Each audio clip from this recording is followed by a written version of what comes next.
बिस्मिल्लाहिर्रहमानिर्रहीम। अस्सलाम वालेकुम। मैं हूँ आपकी उर्दू की मौल्लिमा राहिला समीर। उम्मीद है आप सब खैरियत से होंगे। आज हम क्या पढ़ रहे हैं आपको मालूम है, उर्दू बराए जमात हफ्तम। इसका बाब दवम है जिसका उन्वान है वतनियत। इसमें हम आज जो सबक पढ़ रहे हैं वो है यौम पाकिस्तान, और इसका जो हम हासिल ताल्लुम पढ़ रहे हैं वो है रवानी और मुख्तलिफ लबो लहजे में की गई गुफ्तगू सुनकर मायने और मफ़हूम आखिज़ कर सके, इबारत सुनकर अहम नकात और मरकज़ी ख़याल आखिज़ कर सके। ये सुनना और बोलना से मुताल्लिक है। उम्मीद है कि ये सरगर्मी करने के बाद आपको किसी की भी गुफ्तगू सुनकर उसमें से आप अहम नकात बात करने के काबिल हो जाएंगे। तमहीदी सवालात देख लेते हैं। आप मुझे ये बताइए कि आप रवानी और मुख्तलिफ लबो लहजे में की गई गुफ्तगू सुनकर माना और मफ़हूम आखिज़ कर सकते हैं? शाबाश, आपने बिल्कुल सही बताया कि आप गुफ्तगू सुनकर उसके माना भी समझ लेते हैं और उसके अहम नकात को भी समझ लेते हैं। और दूसरा मेरा सवाल आपसे ये है, क्या आप इबारत सुनकर अहम नकात और मरकज़ी ख़याल आखिज़ कर सकते हैं? शाबाश, आप में से कुछ बच्चों ने कहा कि वो कर सकते हैं, बहुत खुशी हुई। हम आज यही सरगर्मी करेंगे और आपको सिखाएंगे कि किसी भी गुफ्तगू को सुनकर या इबारत सुनकर हम उसका मरकज़ी ख़याल कैसे आखिज़ करते हैं या अहम नकात को कैसे हम उसमें से आखिज़ करेंगे। ये एक इस्लामी नुक्ता नज़र की बात है, लेकिन इसमें भी एक अहम मालूमात है जो हम आखिज़ करेंगे कि सबसे ज़्यादा अहम बात इसमें क्या बताई गई है। हजूर नबी अकरम सल्लल्लाहु अलैहि वसल्लम ने फरमाया, हर चीज़ की एक बुलंदी है और बेशक कुरान की बुलंदी सूरह बकरा है, और इसमें एक आयत है जो तमाम कुरानी आयत की सरदार है, और वो आयतुल कुर्सी है। अब इसमें देखें सबसे अहम बात क्या है। एक तो ये सूरह बकरा की अहमियत बयान की गई है और आयतल कुर्सी की।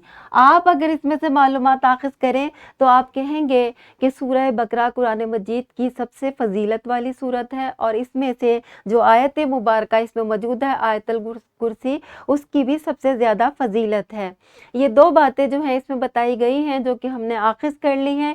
इसी तरह आप कोई भी इबारत सुनते हैं उसमें से सबसे अहम मालूमात आप आखिज़ कर लेते हैं, वही मरकज़ी ख़याल भी होता है। अब एक सरगर्मी कर लेते हैं कमरा जमात में, ताकि आपको समझ आ जाए कि हम किस तरह मालूमात को आखिज़ करते हैं। आप गौर से सुने, ये सुनने की सरगर्मी है, फिर आपने इसका मरकज़ी ख़याल आखिज़ करना है। हम घर में रहने वाले तमाम अफराद का ख्याल भी तो रखते हैं ताकि किसी को परेशानी ना हो, और अगर किसी को मदद की ज़रूरत हो तो हम इसकी मदद भी करते हैं। अब दादा जान ने कहा, शाबाश मेरे बच्चों, इसी तरह से पाकिस्तान भी हम सबका घर है। हम सब पाकिस्तानी इस घर के मकीन हैं। हम एक दूसरे का ख्याल ऐसे ही रखना है जैसे हम अपने घर वालों का ख्याल रखते हैं। अब इसमें सबसे अहम बात क्या है? 3 लाइनें हमने पढ़ी हैं। इसमें अहम बात यह है कि जिस तरह हम अपने घर वालों का ख्याल रखते हैं, पाकिस्तान भी हमारा घर है, उसका भी हमें इसी तरह ख्याल रखना है। ठीक है, ये अहम बात थी जो हमने आखिज़ कर ली है। इसी तरह तमाम इबारतों में से हम अहम बात जो है वो आखिज़ कर लेते हैं। हर बच्चे ने जो सरगर्मी करनी है वो है इंटरनेट से यौम पाकिस्तान के हवाले से कोई तकरीर या ख़बर सुने और इसके अहम नकात की रोशनी में 2 से 3 सतूर में मरकज़ी ख़याल तहरीर करें। ग्रोही सरगर्मी, इक़्तबास बर-ए-अज़ीम पाक व हिंद के मुसलमानों का यहाँ से लेकर सूरत में कामयाबी हासिल की, यहाँ तक आपने सबक अपना खोल ले, पेज नंबर खोल ले सरगर्मी का, और यहाँ से आपने इसको गौर से पढ़ना है और इसमें से अहम मालूमात जो है वो आपने आखिज़ कर लेनी है और कमरा जमात में आपने बतानी है। घर का काम आपका यह है कि इंटरनेट से यौम पाकिस्तान पर कोई लेक्चर सुने और इसके अहम नकात आखिज़ करें।